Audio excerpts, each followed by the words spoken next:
Good morning. It's great to see all of you early birds this morning.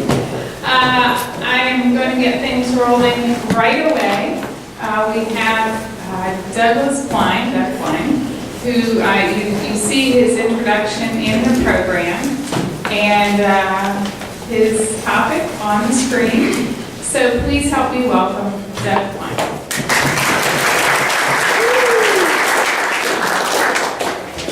Thank you very much. Thank you very much. I'm glad to be here. It's a wonderful place to be and to see the distinguished guests here today, all of whom know more than probably anybody else outside of this room.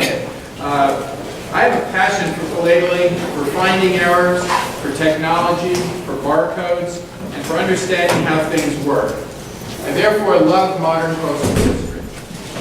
Since you've seen my biography in the program, I'll quickly cover the highlights of my philatelic history, hobby, and then career. And then I'll move on and tell 15 stories about modern postal history. First of all, a little bit about how I got interested in stamp collecting. In 1960, as a child, around 3 years old in England, my mother tells me I used to take stamps, lick them, stick them on pieces of paper, and then color all over them. That is not a recommended technique for stamp collecting, but I guess now actually with philatelic art, maybe it's starting to go full circle, and there are people who kind of do a variation on that. Anyhow, by the time I was 11, I was having fun collecting stamps in my traveler's album, but at a school auction, there was this Scott Jr. album for sale for 30 cents. And you can see that price tag in the upper left-hand corner. I carefully kept the tag on it for the rest of my life. And this collection came with about 500 stamps in it, including one Austrian variety, which was cataloged at $35 back in 1962. So it was obviously a very shrewd purchase. That has then been the basis of my collection of international. I collect international up to 1935.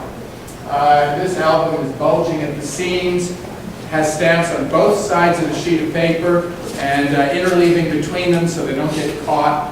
It's a very much loved and somewhat beaten up album. By 1982, there was an article in Lynn Stamp News about the forthcoming Postnet barcode.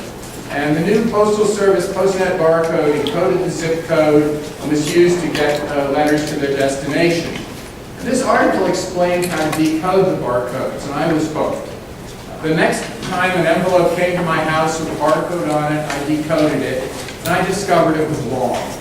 Well, here I was. 100% of my sample had the wrong barcode on the envelope. 200 million envelopes a day. This obviously was going to be a catastrophe for the post office, but of course one sample doesn't prove the case. So I started asking all my friends and relatives, putting notes in all the stamp magazines, anybody who gets an envelope with a Postnet barcode, please send it to me and I'll reimburse double your postage. Fortunately, most people sent them to me free, and most people would send me boxes of them, because I got 20,000 envelopes. At 50 cents a piece, whatever the postage was when it got doubled back then, that would have been very painful. In any case, I got a large number of envelopes. I decoded them by hand. I wrote a little computer program that helped, but basically I decoded them by hand. And by 1987, I had half a decade of human and machine errors on envelopes. This particular example here, the zip code 70118 for Tulane University actually is decoded as 58202, I think it says, which has nothing to do with its destination. What's happened is it's read the return address and barcoded the return address. And that was a very common pattern. In 1982, 85% of handwritten envelopes got the wrong barcode on them, generally because the return address got barcoded rather than the to address. So this made a very interesting exhibit. I actually got a Vermeil medal for an exhibit in which the most expensive cover cost me 25 cents, and all the other ones have been essentially free. And I also got a research medal and the APS post-World War II medal. I'm sorry, I guess I scrambled the two of them. Anyhow, I got a research medal from the APS for that.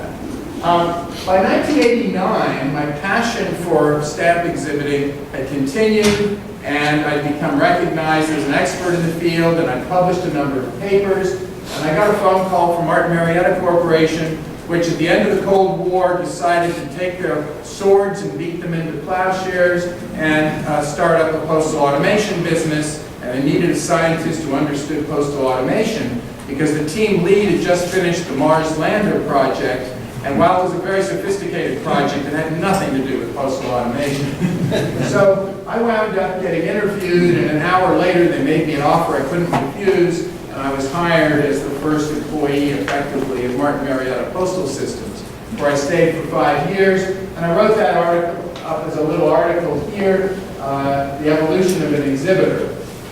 Then the internet came along, well, computers. I put together a program for decoding close-net barcodes. You type ones for tall bars and dots for short bars. And that's shown over there in the lower corner. Then the internet came along, and I created a glossary of Postal Service terms. I think there's over 2,000 in there now. And it's incredible how many postal people go there. When I look at the web logs, there are visits from all over the country from post offices of postal people trying to figure out what their own acronyms mean. A lot of people will come from businesses when there's an RFP for a new project. Frequently, I'll see business people coming, and they're looking up the terms in the RFP, the request for proposal, to understand what is CSVCS, what is VCR, what is, whatever the acronym is. A little later, I started publishing a lot of papers. And so my website started to include them, and I'll be talking about some of these things a little later in the talk. By 2003, John Hoshner decided it'd be interesting to have an auxiliary markings club to study the return to sender marks. And I guess I was the first person to respond quickly to his call and create a website, because I figured that was the only way to get this thing kick-started. So I can claim to be the co-founder of the Auxiliary Markings Club. And finally, here in the history of my involvement in this business, when the Anthrax attacks occurred, Pitney Bowes, which I've been working for 10 years, moved me into their research center. I had been running the barcode sorting business in the upper left there on a machine I helped invent, actually, for the Postal Service when I was at Martin Marietta, and then moved to Pitney Bowes. So I wound up inventing some systems for detecting anthrax in the mail, and I got 3 patents for them among my 49 patents. So that kind of goes the full circle there and tells the story of my engagement in this business. So I'd like to start in my discussion of topics in modern postal history from A to Z. Obviously I'll start with A, and anthrax seemed to be a good one. I'm sure you're all familiar with the fact that around just after 9/11, suddenly envelopes started appearing in the mail with anthrax in them. There was no obvious relationship between the two events, but they really did coincide, and they created quite a sense of paranoia. Also, I think a lot of people all over the country were concerned about opening envelopes at home, so this was something which touched many more Americans than 9/11, even though, of course, the loss of human life in 9/11 was much greater. So I showed here the 4 envelopes that were recovered, and I'll tell you a little bit about the modern postal history lesson that can be learned from them when I get to the end of this section. This is a beautiful cover, I think, for the CDC's journal, sort of a Norman Rockwell-style picture, and the mailman looking at the envelope. But there were the research that went into understanding what had happened, where these envelopes came from, how to tell them apart, where the source of the anthrax was really an extraordinary story. This is an entire issue of the journal devoted to these papers. Just to give you one example, when a woman died in Oxford, Connecticut, far off the path that these letters were thought to have passed, but eventually it turned out that the letter had gone through Wallingford, Connecticut.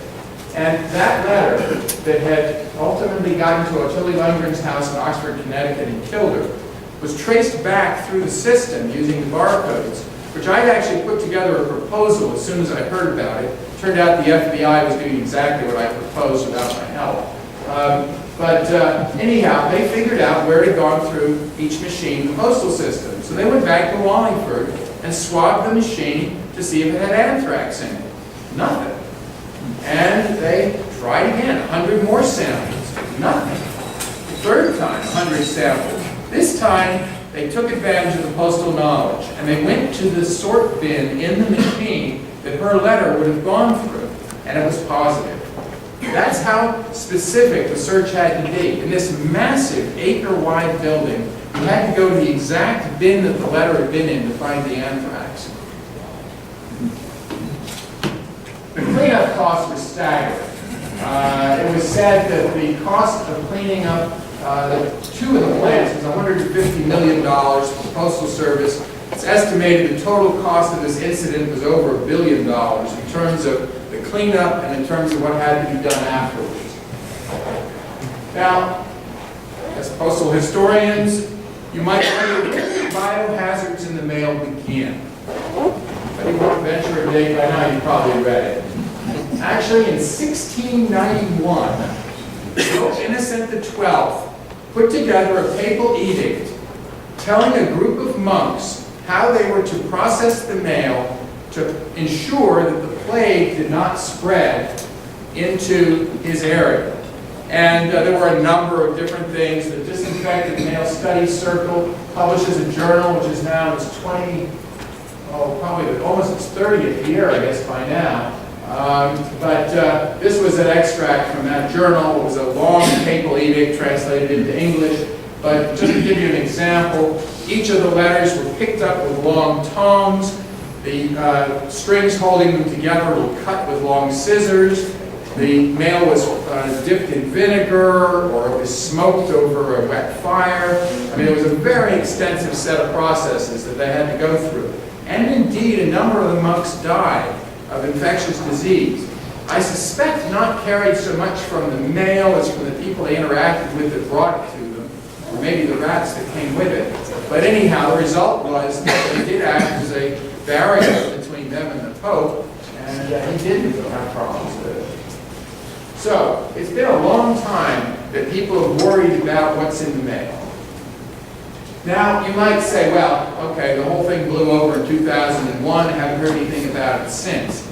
Actually, it's amazing how many incidents there are. And the reason that you don't hear about the incidents is because it's generally considered to be a local issue. If something happened in the building across the street, the powder letters showed up, the fire trucks would come, the EPA would come, the hazmat crew would come, it would get dealt with, and all the people in town would be saying, whatever happened yesterday across the street? And so there'd be a little article in the newspaper about what happened. But it doesn't make the news nationally. There's actually an incident happening every day. And I've put up, these are all false alarms or hoaxes. I've put up articles I got within the week I was putting together this presentation. I came up with all these examples of envelopes with anthrax being dropped off, a woman pleading guilty to a hoax. There's been a lot of cases in recent years involving ricin. Ricin actually was featured in the Breaking Bad TV series and has now become the preferred way to kill lovers who you want to kill with a mail. And so actually there have been a number of cases of actual ricin in the mail. I don't think there's been a case of actual anthrax in the mail since 2001. There's been a lot of cases of ricin in the mail, including some sent to the president. Okay, so now let me turn this back to modern postal history and talk about the only cupboards here, which I don't personally possess and I really don't want to possess, because these are very dangerous. Each envelope holds about 10 million lethal doses of anthrax. So if you metered it out across the individuals. Now the remarkable thing is that the intern who received the actual letter never got sick, because if you're treated you can be protected against it. It's the people who don't get treated who actually get into trouble. So, what is the story here in terms of the markings? If you probably can't see it because I can barely see it, but the dasher letter on the left, they're both addressed 20510, the Senate office building. But the one on the left, if you read the print down below where the barcode is, you'll see it actually does say 20510. The Leahy letter, on the other hand, says 20520. What happened was the serif on the 1 was misread by the automation equipment as a 2. And that meant instead of going to the Senate building, it went to the State Department mailroom, which is the largest corporate mailroom in America. I've been there. It's an amazing place. It's like an airplane hangar. So this wound up over there, and as soon as it turned out that there was a problem with anthrax, all mail in government mailrooms was thrown into oil drums and locked down, and the result was that this envelope remained in an oil drum for 2 months before the FBI started sampling the barrels to see if any of them had anything in them, as this one did. And that was when they finally understood why it was that one of the employees in the State Department mailroom got anthrax. It was because he'd been exposed to this envelope, which nobody had seen because it had been locked down in the barrel for 2 months. Fortunately, he was treated and did recover, although the lingering effects remained. Okay, so now moving on to B. One of the problems with barcodes is, if you've got an envelope going to somebody and the address, yes, I read them too perfectly. Did they ever catch anybody? Really catch somebody doing that? there is a very long story behind that. Suffice it to say that there was a Dr. Hatfield who was believed to have done it, and he was tracked intensively by the FBI for a number of years, and at the end of it he was exonerated. They tracked him so closely, it said his foot was run over once by the car. I mean, this is not surreptitious tracking, this is close contact tracking. But he was eventually exonerated and actually was given a payment in settlement of his pain and suffering. And the Dr. Bruce Ivans was then believed to be the person who had done it. It's believed he was making a new anthrax vaccine. He was not getting any buy-in from the officials, and he decided to try to create a stir to build up interest in the anthrax vaccine. And there were also a number of other complicated things involved in that. However, he committed suicide before he was interrogated, and so they don't have proof of it. But that's the hypothesis. But the smoking gun's never been found. Nobody's ever found the machine, the equipment in which these were made. So it's still the theory. Good question. So, barcode blocking markings. If you write a letter to somebody and it gets barcoded to their house and then it turns out that the address is incorrect, the problem is every time the envelope gets thrown in the sorting machine reads the barcode and sends it back to that wrong address, so-called loop mail. So you need to obliterate the barcode. If you ever get a letter at home to the wrong address, first thing to do is obliterate the barcode before you throw it in the mailbox to be resent. So here's some examples, and this is something which Ken Lawrence wrote an article about a number of years ago back there, which I appreciated. And Wayne Youngblood wrote me a letter and had some examples in 1989, so this dates back quite a while. So here's some very basic blocking techniques. Here are some more ingenious ones. This one on the left, because it's got interfering marks, it's likely to make it hard for the barcode to be read, unless the barcode reader happens not to notice that color and just goes straight for the black, in which case it might read it through the mark. Obviously, this thing in the lower right is going to work. There's no way you're reading a barcode through that. I think even it's printed black on the back. Here's a very nice one, the one with the I's and the X's, I particularly like in the upper left. And to give you a feeling, I mean, I really feel the pain that the post office has gone through trying to deal with this card. Look at the back of the card. Notice, Notice these little letters and numbers. These are the multi-position letter sorting machine. 12 operators sitting in a machine the size of this room, where letters pop up and they type in the address and it gets sorted to that address. And these are the idents, the identification codes saying who it is who did this. And the first letter tells you which machine, H1, they're reading backwards. H1 means it's machine H, operator position number 1. So this letter just kept going back and back and back through the system. And that really was quite a lot of work. And now another way to deal with the problem that you see down below is simply to put a white label over, and that can also get re-barcoded with the correct address. And the reason it's on the back is because of the ID tracking barcode, which is placed in the back of the envelope, and I have a very nice picture of one much later in my talk. So I'll show you a barcode tracking on the back, but just remember it for now. And then this one's just a beauty, and it comes from here.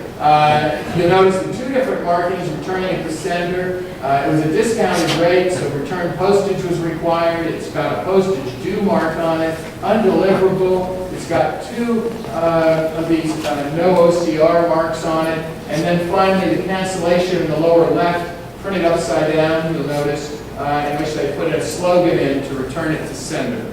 So that's a very nice piece. Now moving on to D. I don't have every letter, you'll be here until lunchtime.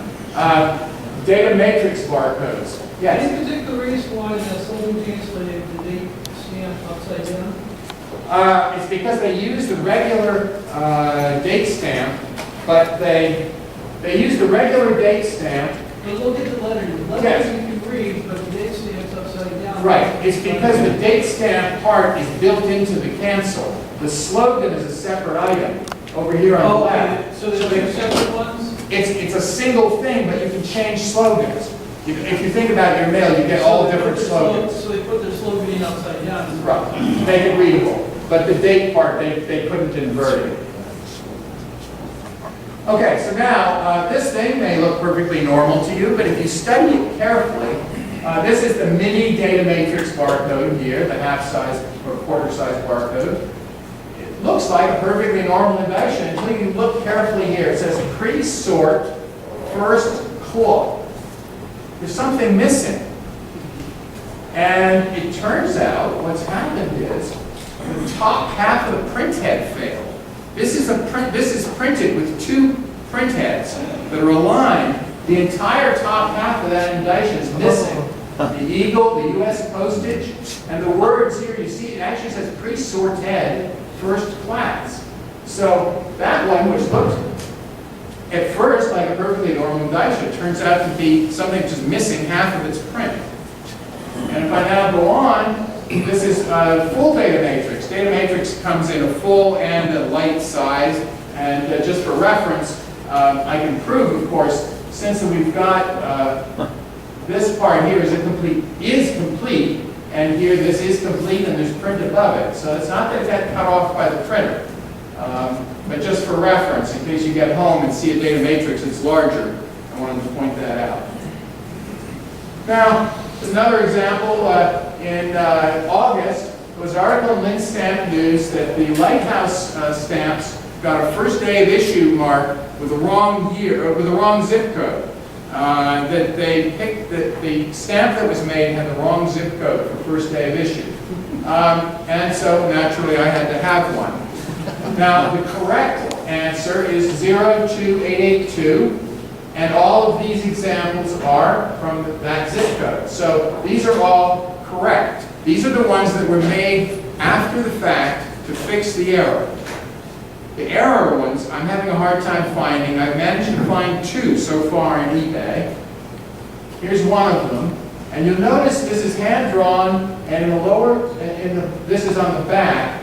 There are initials, and it's 4 out of 5. My suspicion is that what happened was that the ones that were canceled on site got the wrong one, the wrong zip code, and then the post office realized their error, and in the mass processing area and in the digital color printing area, they used the correct answer. So that's the reason why these are harder to get. I have one other, and this one I think is an absolute gem.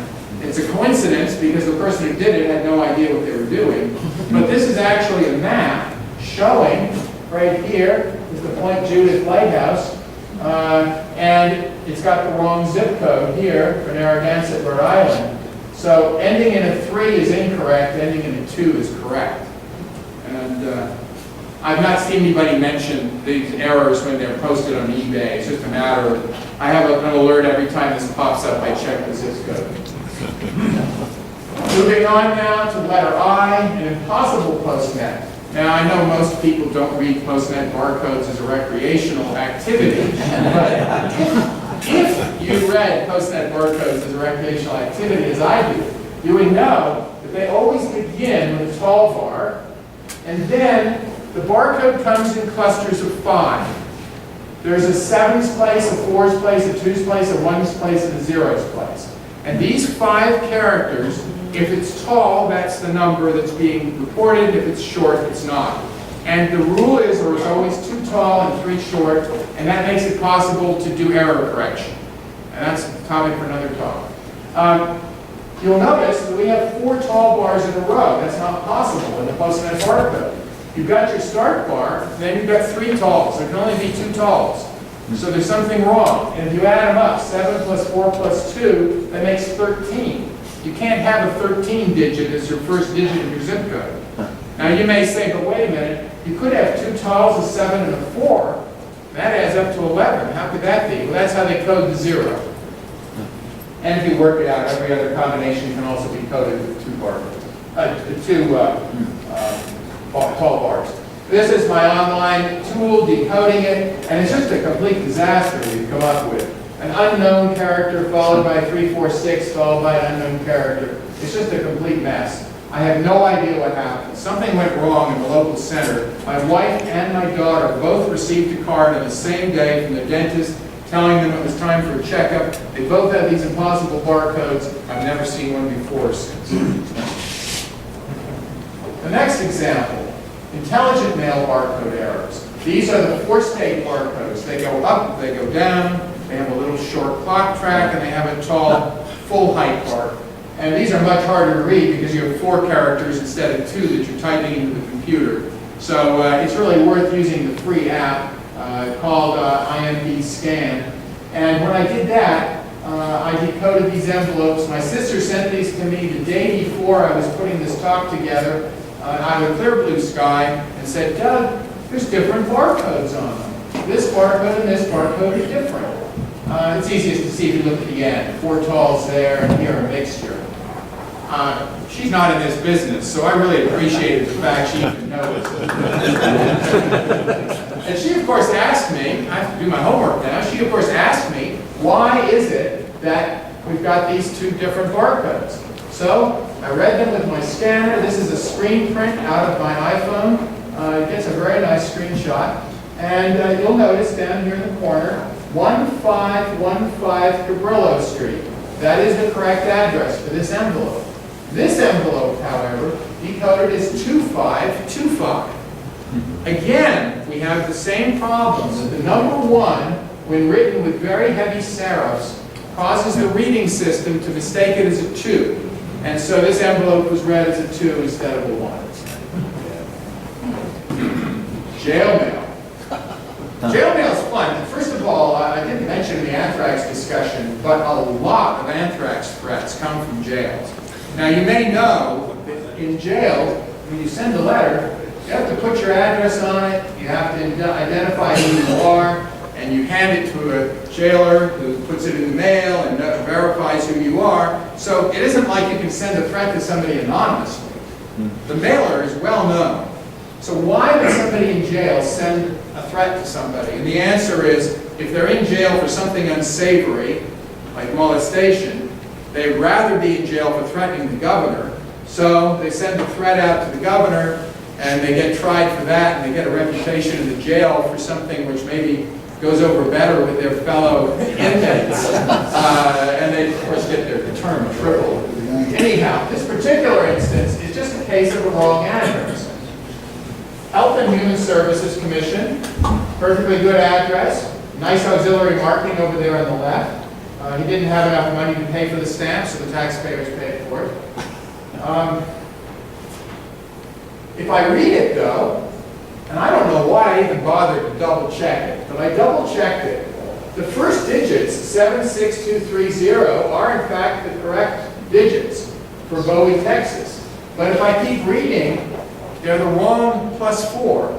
This actually is addressed to Health and Human Services on Decatur Street, but it's actually barcoded to 601 East Wise Street, also in Bowie, Texas. So this is a case of a letter that got misdirected. There were no marks on it indicating any problems it had on the way, but it was actually misaddressed. Where does the machine get the +4 code?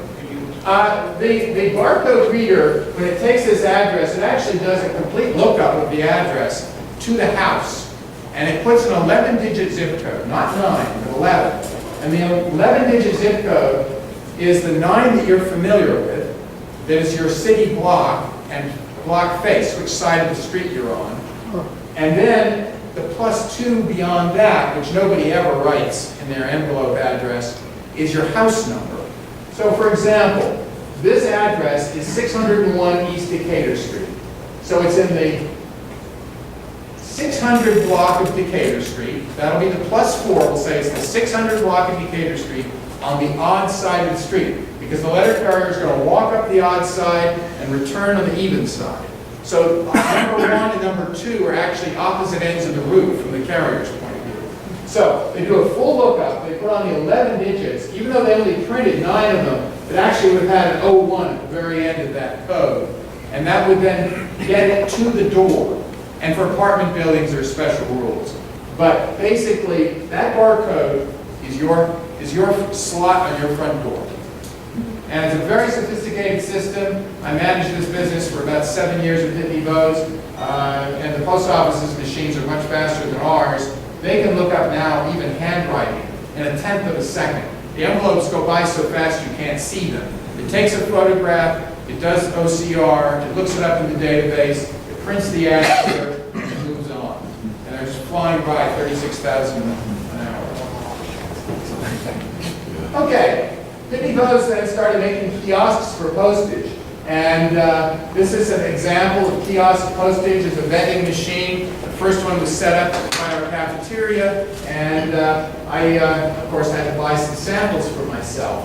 And on the left-hand side, you notice that we have this fluorescent bar here. That belongs there. That's what's used by the machine to see that there's postage. When the canceling machine looks at an envelope, it looks for the phosphorescent marking. That's what tells the machine where the stamp is, so it can turn the envelope around and put the stamp in the upper right-hand corner and cancel it if it's a stamp, and don't cancel it if it's a meter. That's the normal rule of thumb. And then it barcodes it. In this particular instance, though, the one on the left, you see, does not have a fluorescent mark. And I actually one day, in fact specifically, since it's dated, it was sold to me on the 14th of November, 2007. On that day, the wrong paper was loaded in the machine and there was no fluorescent stripe on it. And last time I was here, I actually brought one of these with me and got it expertized. And there's a certificate. This is a case of CVP, computer vended postage number 75, with the tagging strip omitted. And I suspect that these are the only ones out there, because I don't think anybody else appreciated what they were getting. By all means, keep your eyes open. If you see one of these without a stripe on it, you're a very lucky person. Now, I told a few people I talked to last night at dinner that I had one slide that took me a really long time to put together. Believe it or not, this is the slide. It took me 6 hours. Part of it was vacuuming the rug. That didn't take 6 hours. So why is it that this took me so long? And the answer is these envelopes, which I've given out at the front, and anybody who didn't get them when you came in, when you leave, please take one of the envelopes from each of the piles. This is a story from 20 years ago that's never been told in public before. The only people who've ever heard it are my family members. This is actually a graph, which I'll explain in a moment. So November 8th, 9th, and 10th, 1994, the National Postal Forum was held in Chicago. And Pitney Bowes, as a vendor of postal automation equipment, went to that show, and they typically would take about 1 million envelopes. and they would take these rolls of paper this big around and these huge industrial printers, and they would create mail at the show. They would create Visa bills, they would create advertising of various kinds, and then and people could see them there, and create a phenomenal amount of waste. And most of this waste at the end of the show was taken back to be used as test mail or was recycled. So at the end of the show, in Chicago, it's a very union city, and so everything had to be moved by union workers. $25 per 100 pounds they got paid to move this stuff the distance of the building. I mean, that's a taxi ride. It would take you quite a long way with about the same weight. But anyhow, so the union workers took this mail, and some of this mail they dumped in its mail trays, they dumped into mailboxes, outgoing mail.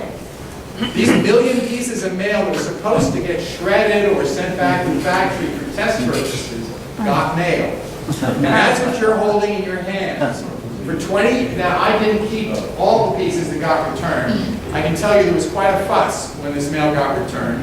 And the post office wasn't happy. There were trays of it coming in. The overwhelming majority of it got thrown away. But everything that was kept by me, and it's on that table, other than a couple for my reference at home.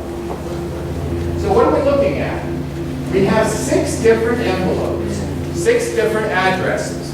You can see it by the name of the person, or you can see it by the city, depending on where it's obliterated. And the thing that's interesting to me as a member of the Auxiliary Markings Club is, well, how do these things get treated?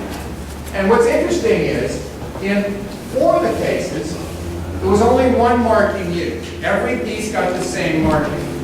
In 2 cases, there were 5 different markings used on these envelopes. There were 4 different markings used on these.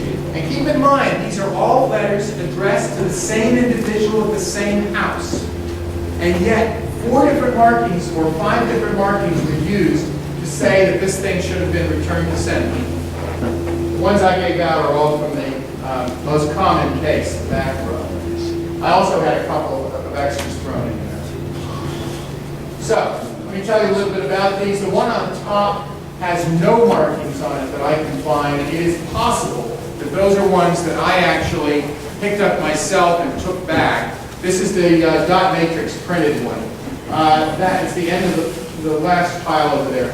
That one may not have actually gone through the mail, but I gave it to you because it's a city, state, if you look at the indicia, the meter mark, city and state specimen, $0. These are not things you see very often. I thought you might appreciate them. These are not necessarily, as I said, ones that went through the mail. But the one on the bottom is, and this is my favorite. I mean, this thing, again, tells quite a story. First of all, of course, we have down at the bottom, again, the postal imprint with the city and the date and everything, and the return to sender indication. We have this magnificent auxiliary marking here, really big and bold and colorful, and it's been checked off, no such number. And then down here it says C7, carrier 7 is the person who said, it's my route, and this person doesn't live there. So, I mean, that's a lot of work for 2,000 envelopes. I think I rounded up to about 200 envelopes. Anyhow, I think that's just a beauty. And you'll notice up here, again, city and state, not the proper city and state, but just the generic. And down here it says specimen. This is fake postage. This is a specimen meter. This is not money that was given to the post office. This is an arbitrary setting on a specimen meter that is not accountable and should never have gone anywhere. And these did not belong to me. But we had no control over it. Somebody else dumped them in the mail. Yes? Did you take this to the postmaster to point out the incompetence of the staff? I'm sure it wasn't you. I think the company would have had to fold if that happened. Good point. Okay, now we get to Obama, inaugural. When Obama was being inaugurated the first time, I decided to get some inaugural covers, and so I made up some envelopes with suitable markings and sent them off to be canceled. And I got this wonderful love letter back. Needs first-class stamps. See here? And I put plenty of postage on that envelope, so it wasn't the lack of postage. And then I realized what had happened. This is my cover envelope to the inaugural office, right? Somebody has written on the envelope what's wrong so they can send it back to me for remediation. It's not this envelope they're complaining about. Here's the letter that I was sent. Top of it, there was no remittance. Bottom of it, first-class postage must be affixed to receive a postmark. There's the kind of envelope I had made up. And I thought it was suitable to put hope to make up a personalized postage stamp. I had an Anita postage printer at home, so I made these up myself. And this is legal postage, but it was not recognized by the people in the inaugural office. And so it was this envelope that was being rejected for lack of postage. I kept this one as a souvenir, but here's one I sent back yet again. And this time I threw on 42 cents of flag stamp postage, which I figured would be recognized, in addition to the hope, which was already there, which of course was completely obliterated by the postmark. But anyhow, I thought that was pretty amazing the story this went through. And speaking of political mail, again, one of the things that I find fascinating about auxiliary markings is the diversity. And there's speculation there may be over 1 million different auxiliary marks. This particular one is fun because there was a group of cards sent out by a politician. The recipients then, when the addresses were wrong, they bounced back. And so it turns out I have 20 of these cards, and every single one of them has a different auxiliary marking. It's just amazing, and different causes, of course. I mean, it makes sense. Some person, the address may be insufficient. They're all unreadable, I think. But some may be insufficient, some may have moved, some may have forwarded, the address may have expired, whatever. There may be many different causes. But it's just amazing to me there's so many.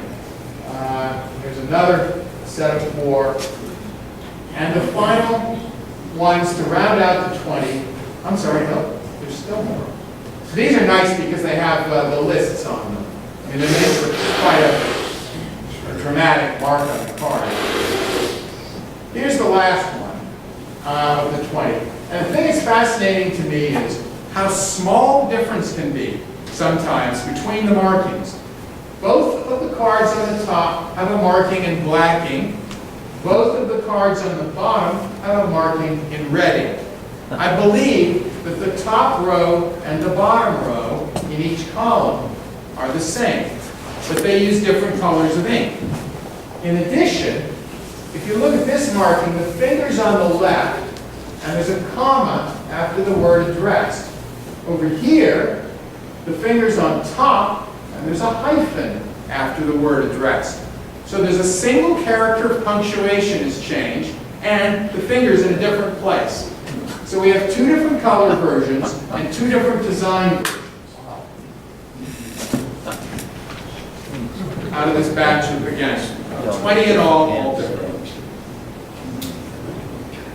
And I thought it'd be fun when I retired 4 years ago from Pitney Bowes. Thought it'd be fun to make up a cover. This is my high school picture.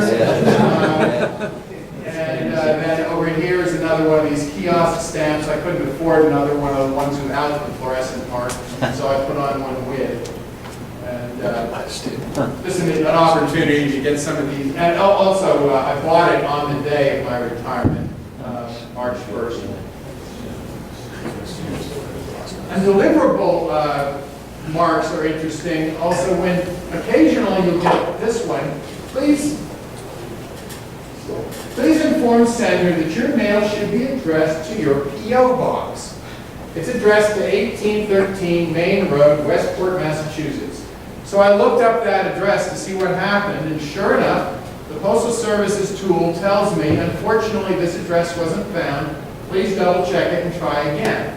This is an address that is not a deliverable address. The person doesn't receive mail at that address. I'm not sure in the case of Westport, Massachusetts, but I know in the case of Vail, Colorado, that what happens is that they actually forbid mail delivery. You have to have a P.O. box. I don't know what happened in this particular case with Westport, but there's another example of a problem case. Now, you may be familiar with the visa lotteries. When the immigrants are offered an opportunity to go in the lottery to get a green card, there are massive numbers of letters sent out for these lotteries. And the problem is a little bit of mail gets caught in the crosstalk. If 1% or 0.1% of the envelopes catch up, get missorted as a result of a massive mail like this, an awful lot of mail pieces wind up in the wrong place. And because the lottery takes a long time to resolve, they go through all the letters, they pick out the winners, and then they got this mountain of mail, and they have to throw it away. And when it turns out there's mail lost in there, they actually have to go through it piece by piece, double checking for all the missorted pieces that were stuck in the middle of the lottery. And this is an example of one of those pieces. The letter was delayed due to the immigration visa lottery program. We regret any inconvenience. I believe the date on the top here is October. It is postmarked on the back in December. So this letter was delayed for 2 months. This particular one may be, this is not an example of a water bill, but I know that there was a case in Northern Virginia where a lot of water bills got mixed in with the immigration, and a lot of people started getting disconnect notices and threatening letters because they mailed their checks, but they'd gotten lost in the immigration lottery. So there can be consequences. And also, if you look here at the bottom, the lottery address is 22081. The nice, flat, even, properly located barcode on top is the lottery address. That's the wrong one.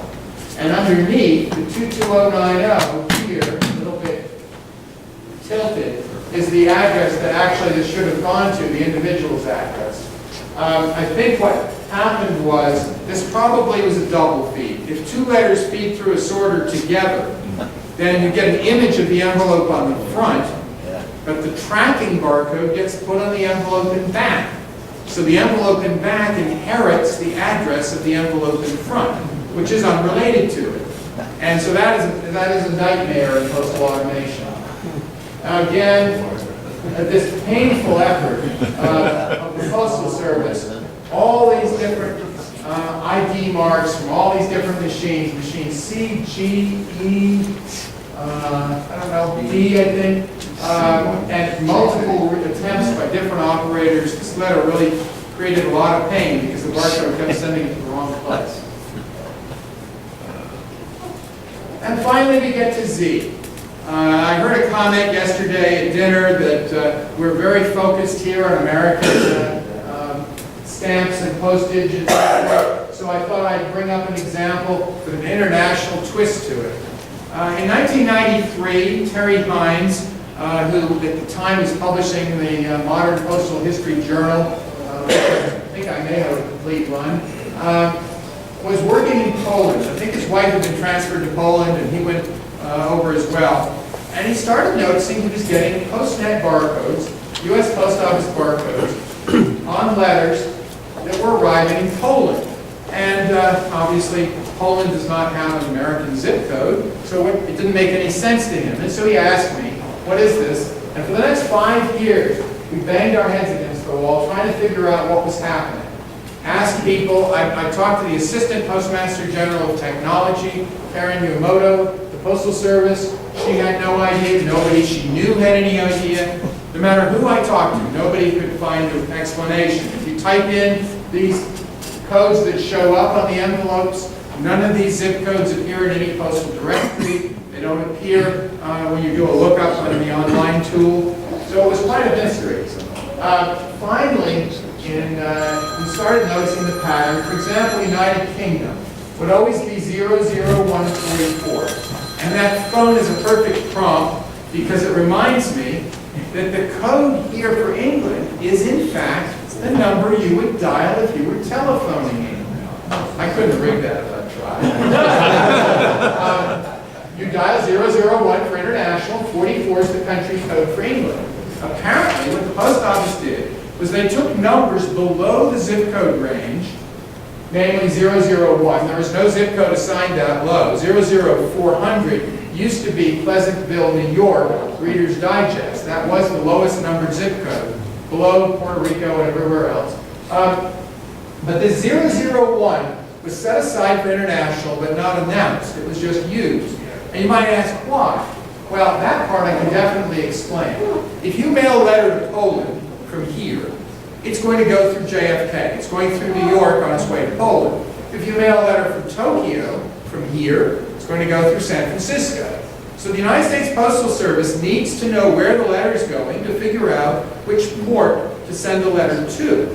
So it has to have a system of reading addresses and determining where the letter is going so they can get it to the point of embarkation so it can continue on to the country. And actually, the last 4 digits, in this case 100, the last 4 digits actually sometimes encode a space within that country because maybe they send it to different airports in the country depending on where in the country the letter's going. So, this is an example. Once we figured out the pattern, finally, a guy in the dead letter office in Michigan told me that he'd seen a list, and he sent it to me, and I wound up publishing an article in 1998 with a list of every country in the world in order by zip code and in order by country name, so you can look them up. And it turned out that every reported case, by then the Postal Mechanization Study Circle had reported a number of instances of such envelopes, and every single one of them made sense based on this list. There was one envelope that was misdirected, and it was clear there had been a misread. I can't believe it escapes me right now. The city in England had been misread as a city in South Africa, but it was obvious why. And so there was one envelope to South Africa with an English code on, an English letter with a South African code, which made sense. So everything was making sense. Incidentally, for the international collectors here, you see these blue fluorescent dots? These blue fluorescent dots are the UK sort codes, the incoming code that actually gets the mail to the destination. And I promised you earlier that I would show you the fluorescent barcode on the back of the envelope. This is the fluorescent barcode on the back of this one. They're hard to see unless you tilt them just right. They're bright orange. If you tilt them just right, they're easy to see. You'll never miss them once you're looking for them. But I cheated here. I used the UV light so they pop out a little bit better for the presentation. So this is the USPS ID tracking code on the back of the envelope. And the key thing is, the reason they had to be covered, remember that orange postcard I showed you way back with labels on the front and the back? The reason this barcode has to be covered is because when the envelope goes through the machine, if it's not read the first time, the ID code's put on it, and it says this is envelope number 1,000,000. When I finally find the answer, I'll run the envelope back through the machine, read the envelope ID off the back. This is envelope number 1,000,000. Oh, that's the one that's going to England, and I'll print the answer on the front. When you have a double feed, as I mentioned, like with the lottery case, if you have a double feed, your ID tag tells you the envelope is back. You get the answer printed on it, which is not the one that was actually the missorted the envelope of interest. So that's why these ID tags have to be covered as well. And it actually improves the read rate dramatically. If the post office reads both barcodes, the chances of reading one or the other is extremely high, and it greatly reduces the number of letters that have to be rerun. That was an ingenious insight that came fairly late in the game. All was well until one day my sister in England, my other sister in England, got an envelope with 0122. Not 44, but 22. Something's going wrong here. And I figured it was an error, and except that 22 didn't exist. It wasn't one of the assigned numbers in the old table. And it started accumulating more and more letters with the wrong number on them. And it turned out, in its infinite wisdom, the post office decided to go to a second generation international barcode, even though there's never been anything published by them about it. And they completely changed the numbers, and good old 44 is now Yugoslavia. I have no idea why. And now United Kingdom is 22, along with Isle of Man and Wales, I think. But it's interesting here because they were doing this, it turned out, because they wanted more numbers. They hadn't encoded every country in the world. 001 only has 99 possibilities. There are more than 99 countries in the world, as you well know, and so certain countries weren't covered, so they expanded the range into the 400s, and I think the 200s. 00, 100, 00, 200, 00, 400 for international codes. But why they had to change the ones in the 100s they already had to different ones, I have no idea. Yeah. But there it is. So, it's a few minutes up, and I'd like to entertain questions. Yes? When you put multiple stamps on an envelope, or maybe old 3-cent stamps that aren't phosphorus coated, how do these readers check to make sure that the postage is correct? No. That's a great question. The question was, when you send a letter with a lot of 3-cent stamps on it, none of which have phosphorus on them, how does the canceling machine work? How do they get faced properly and oriented? The short answer is those letters get rejected because they have no postage on them. They go to a reject bin. And that's where all the counterfeit stamps get discovered. When you photocopy stamps at home and stick them on your envelopes, the way the post office finds them is because they have no phosphor tag on them. So when they wind up in the reject bin, the forgeries get taken out, and then there are some like that where the postal people know that stamps below 10 cents do not have a phosphor mark on them, and therefore if you put on a whole row of 9s, it's not going to trigger, and they'll just manually mark it and put it past that stage in the system, and once it's hand-faced, it'll work properly from then on. Yes? You may be aware that one of our members of the computer station was tracking a guy, eBay seller, who's using photographs of custom postage. And the question is happened over and over and over and over again. How do they manage to get past any inspection?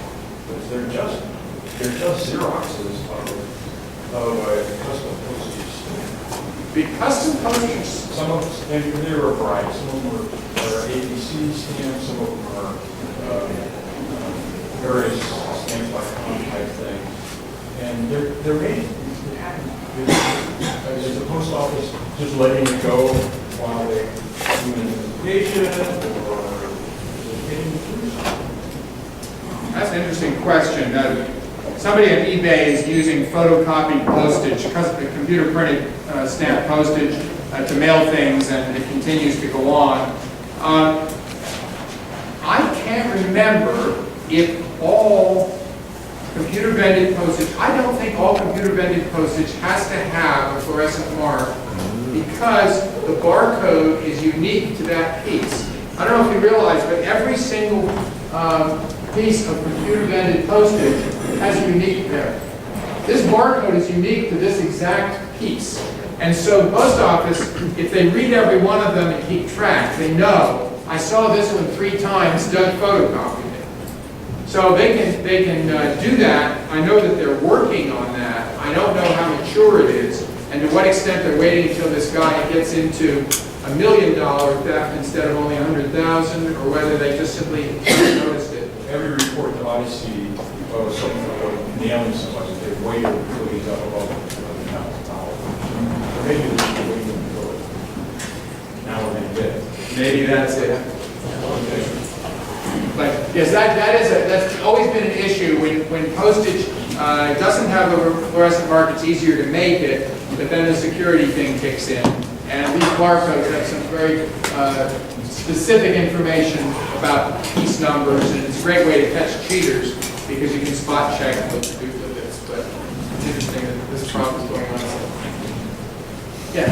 I understand that the time the letter carrier delivers the mail is all in order, and all he has to do is take the bunch and put it in my mailbox.